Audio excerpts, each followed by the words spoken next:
O Banco do Brasil, em questão de crédito agro, lógico, ele tem uma fama enorme exatamente por conta disso, ele é um gigante e tem aí uma preferência exatamente pelos benefícios, né, e pelos produtos que ele oferece. Resumidamente, tá, além, lógico, da perenidade do próprio banco, é o maior financiador do agronegócio brasileiro. Quem acompanha os relatórios trimestrais aí do banco, listado na bolsa, né, com as ações BBAS3, sabe que é um banco que não faz investimento arrojado, tá? O foco é sempre direcionado ao menor risco possível e garantias bem sólidas, né? Nesse ecossistema também tem a BB Seguridade, a seguradora, que também é uma gigante aí, tá? No segmento de seguros no agronegócio também. Por que é que eu estou ressaltando tudo isso logo no início do vídeo? Porque a BB Asset, por pertencer aí ao conglomerado da instituição, tem uma proximidade muito maior, fora a quantidade de dados que é oferecido a ela. Por tudo isso, e também pela sugestão aí do Jairo Ramos, que é inscrito e apoiador aqui do canal, não tinha como deixar de falar aqui do BBGO11.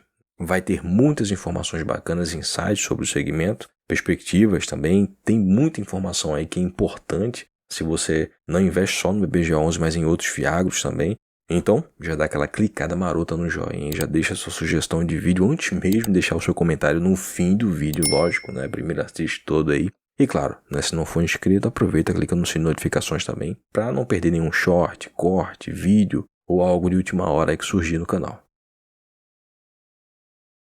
Logo de cara, algo que é muito importante a gente ver em detalhes para poder ter uma ideia aí de devedores, taxas, diversificação, concentração em questão de volume também, é a carteira de ativos do fundo, é o coração do negócio, né? Não tem como deixar de ver isso também. Inclusive, talvez seja a carteira mais diversificada no fator devedor que eu já tenho mostrado aqui no acumulador de patrimônio em relação a outros fiagros de papel. Fora que a parte de acompanhamento de crédito tem uma eficiência muito maior pelo ecossistema que a instituição matriz dá para o próprio fundo. A maioria dos devedores eu já falei e mostrei aqui no canal em outros vídeos de fiagros, tá? Como a Cocari, Eldorado, as usinas Coruripe também, a AgroGalaxy, que é uma empresa gigante listada em bolsa, inclusive fez aí um aumento de capital recentemente. Tem também o Fazendão, a Ubifol, né, dispensa apresentações também. Tem a Sirentes, né, a Aliança Agrícola. Também tem uma exposição aí ao BTG Pactual, tá? Tem também a usina Santa Fé. Tem muito devedor aí gigante que outros fiagros também têm na carteira, exatamente pela saúde da companhia e desempenho operacional, tá? Até pelo tamanho e no agronegócio, quanto maior também, menor o risco operacional pelo volume em vendas e também pela quantidade de ativos. É uma diversificação de devedores muito boa no sentido de qualidade e diversidade, algo muito bacana também de ver a diversificação aí de indexador. É um bom feijão com arroz, tá? A quantidade de CDI e IPCA ela é bem equilibrada e, em suma, tem boas taxas, tá? Claro. Os CRAs aí são high grade, então o prêmio é conivente com o risco. Por isso, a gente também não vai ver nada absurdo. Tem um detalhe aí que é importante, tá? E pode sair desapercebido, digamos assim, tá? Na carteira, que é a exposição ao BTG Pactual. É um CRA pré-fixado, com uma taxa aí a mercado de 11,2%. Excelente, tá? Dado a queda aí da Selic. Não é comum que os fiagros tenham aí CRAs pré-fixados, mas nesse caso aí foi bem interessante. Especificamente falando em exposição, 0,96% são pré-fixados. Essa exposição aí, tá? O BTG Pactual bem pequena. Tem as operações compromissadas, a venda e a obrigação de recompra numa data pré-estabelecida, tá? Uma modalidade aí de curto prazo que beneficia aí ambas as partes, principalmente em questão aí de liquidez, tá? Mas enfim, são 4,4%, 51% de CRAs são indexados ao CDI e 43,5% é IPCA. Essas operações compromissadas fazem um volume maior na concentração, mesmo que passe um pouquinho ali de 4%, porque estão sendo contabilizadas junto com o caixa alocado. Afinal, elas estão na parte estratégica de liquidez. Inclusive, isso também é posto até mesmo em nota. Enfim, a carteira de ativos do fundo ela é composta aí em 95,5% em CRA, em ativos. Nesse detalhamento setorial da exposição dos títulos, podemos ver aí a maior concentração, né, que é o segmento de grãos, a segunda maior é açúcar e etanol, depois vem café, insumos agrícolas, o alimentício, celulose, e o restante tem menos concentração, mas em suma são bons segmentos de mercado aí resilientes também. E lógico, né, levando em consideração a qualidade de crédito dos devedores também, saúde financeira, tamanho, ativos, operação atrelada ao próprio título, Estou resumindo aqui, mas tem toda uma pesquisa e tempo para poder analisar antes da gente fazer a gravação. Então, já deixa o seu like, tá? Se não deixou ainda. Aproveita, se inscreve se não for inscrito também. Preciso falar isso, tá? Fazer esse jabazinho aqui, porque a maioria do pessoal que assiste não é inscrito ainda. Mas voltando, a gestão ela demonstra muitos detalhes, dados, né, sobre os segmentos no qual ela tem exposição por conta dos papéis aí. Tem o comentário do importantíssimo consultor de análise de crédito, nesse caso aí, o próprio Banco do Brasil.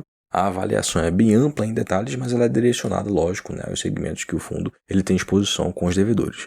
Esse ano aí está complicado, tá? Tem os impactos nas lavouras aí por conta do El Niño ainda, mas o impacto mais significativo foi do ano passado, tá? Para esse ano é esperado uma queda aí de 4% nas lavouras, um crescimento aí na pecuária e uma leve queda aí de 1% no valor bruto de ambos os segmentos. Vale ressaltar que nesse momento aí que eu estou gravando, tá tendo uma alta aí nos futuros do boi gordo. Não tem como saber do futuro, tá? Essas variáveis aí, elas acontecem, né? O que é bom nesse caso aí agora, mas enfim. Outras culturas apresentaram aí uma expectativa de valor bruto de alta expressiva, como, por exemplo, aí o arroz, batata inglesa, trigo, cacau, café, soja e milho direcionados à pecuária, ou seja, para alimentação animal, há uma expectativa de retração.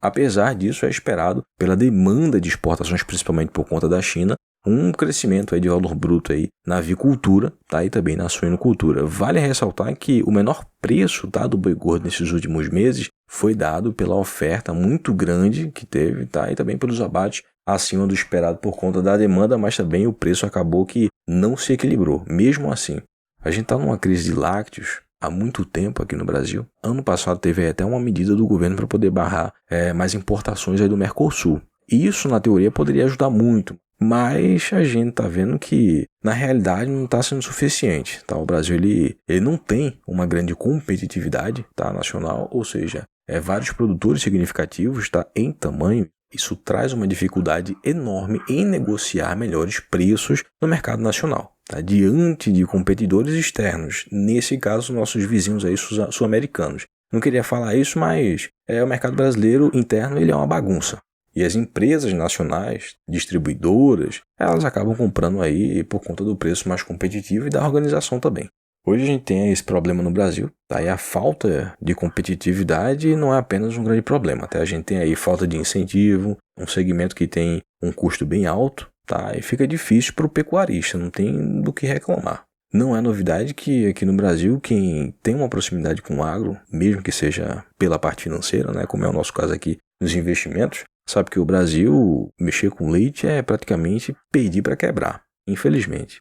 Ou seja, de um lado o produtor sofre e do outro o consumidor também.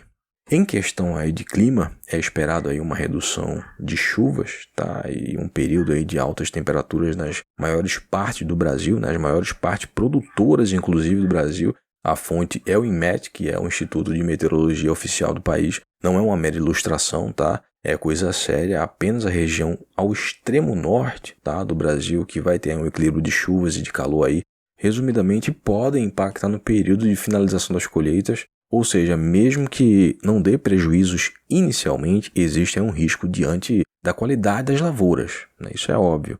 A gente está vendo aí na imagem a expectativa até para junho, que é um mês muito importante para o setor, para a maioria, né, das culturas. Você consegue entender o porquê, né, desse desânimo todo nos fiagros. Tem muito fiagro, né, descontado. Isso acontece não pelas leituras de analistas de mercado, tá? Mas pela falta aí de compreensão do próprio investidor, que muitas vezes vê um potencial enorme, né, de ganho aí no agronegócio brasileiro. Afinal, ele foi escolhido como celeiro do mundo. Isso traz uma dificuldade muito grande para o investidor, principalmente se for iniciante, fazer uma análise, tá? Até porque a pesquisa ela é bem extensa, como por exemplo, saber quem são os devedores, quais as operações lastreadas nos títulos, conciliar também a estratégia de alocação, né, com agilidade, né, e experiência de quem está gerindo também o fiagro. O acompanhamento ele é muito mais nichado, né, mas é bem amplo o agronegócio, tá? E os setores, então ele é bem extenso também. E muitas vezes pode ter uma queda no fundo que pode não ser relacionada exatamente pelos ativos da carteira, mas pelas perspectivas de mercado. Uma mudança, por exemplo, também em lei, né, regulação, criação de imposto. A demanda e o preço das commodities também pode mexer com as cotações. não é tão simples, apesar de sim ter um potencial de crescimento enorme, até porque o Brasil ele só cultiva apenas 7% do seu território nacional, enquanto ele tem um potencial de terras agricultáveis disponíveis, né, de quase 18% do território nacional, e essa leitura já exclui também toda aquela parte de reservas, florestas, parques nacionais. Eu ainda vejo um grande potencial aí nos fiagros. O desconto, ele não é exagerado, na verdade ele é conivente com as expectativas, tá? Que eu citei aqui antes também. Tem que ficar ligado também, principalmente na qualidade da carteira dos fundos, os devedores, tá? Se ligar também nas entrelinhas dos relatórios, e eu vou estar sempre aqui para ajudar também, fazendo aquele resumo bem bacana. Tem fiagro, como é o exemplo do próprio BBGO11, que descontos podem significar sim, sem dúvida nenhuma, uma oportunidade de preço, como é o caso agora, tá? Tá descontado. Tem também outros, né? VGA11, que é o maior do segmento, o FGA11, que eu já falei aqui, e eu acho que é uma das melhores gestões aí, tá? Em questão de experiência aí de mercado no próprio setor. Mas voltando aí sobre os detalhes do BBGA11, ele tem uma taxa de ADM bem baixa, como você pode ver aí, mas tem uma taxa de performance de 10% do que exceder CDI mais 1 ao ano. Tem aí fundo que pede muito mais que isso, até mesmo pelo acompanhamento, que é constante, tá? A coleta de dados aí tem que ser bem persistente. Eu não acho que a taxa de performance é alta. Pelo trabalho e acompanhamento constante e coleta de dados, é uma taxa bem tranquila. Tem fiagro que pede muito mais do que isso. Fora que a gestão ela tem um ecossistema de crédito e dados que a instituição matriz oferece, que é incrível. É um upside enorme. O fundo tem quase 400 milhões aí em patrimônio, é bem significativo, tá? Dado a quantidade de investidores e de emissões também, que são poucas. Afinal, é um fundo novo também, relativamente novo, digamos assim. Tem aí um valor patrimonial por cota de R$ 98,11 e sendo cotado nesse momento que eu estou gravando o vídeo, lógico, tá? A R$ 87,00. Ele vem pagando um yield aí de 1% ao mês, já há alguns meses, considerando também, lógico, o preço da cota também. Eu acredito, eu já falei isso aqui algumas vezes, tá? Que a lógica vence qualquer argumento. Então, mesmo que haja aí problemas climáticos, manipulação de mercado de preço, né? No caso das commodities, a China ela tem esse costume de fazer isso. Afinal, o Brasil é o país mais relevante em volume de exportação, mas não tem essa moral toda aí em preços. Mas, de qualquer forma, se a demanda é constante, é crescente, né? A competitividade não tem os mesmos upsides aí que o Brasil tem, a tendência é crescer, não tem para onde ir. Talvez eu faça até um vídeo também sobre algo mais profundo, sobre o setor, sobre essas perspectivas aí. Inclusive, deixa aí o seu comentário, o que é que você gostaria de ver aqui no Acumulador de Patrimônio. Diz aí se você é investidor do BBGA11 ou se você pretende investir, o que é que você achou aí do vídeo. Na sua opinião, o agro ele é uma oportunidade ou algo temeroso aí para se investir? Deixa aí o seu like como apoio, se inscreva. Se não for inscrito, tá? Para poder ser notificado dos shorts, vídeos, cortes, tá? Algo de última hora também sempre tem. Os inscritos também têm moral aí nas sugestões. Compartilha também, porque tem muitas informações que poderia ajudar até mesmo pessoas que não são investidoras ou que querem aprender a investir. E na descrição e no primeiro comentário eu estou deixando 2 planilhas, tá, de investimentos. As 2 são completas, é só escolher uma e ser feliz para te ajudar na declaração de imposto de renda. Tudo fica bem detalhado. Tem divisão de classe de ativos, preço médio. É só copiar e colar na declaração de imposto de renda. Te ajuda também no pagamento de DARF, caso você faça negociações aí mensais. Um grande abraço, espero ter agregado com mais informações em site e até a próxima.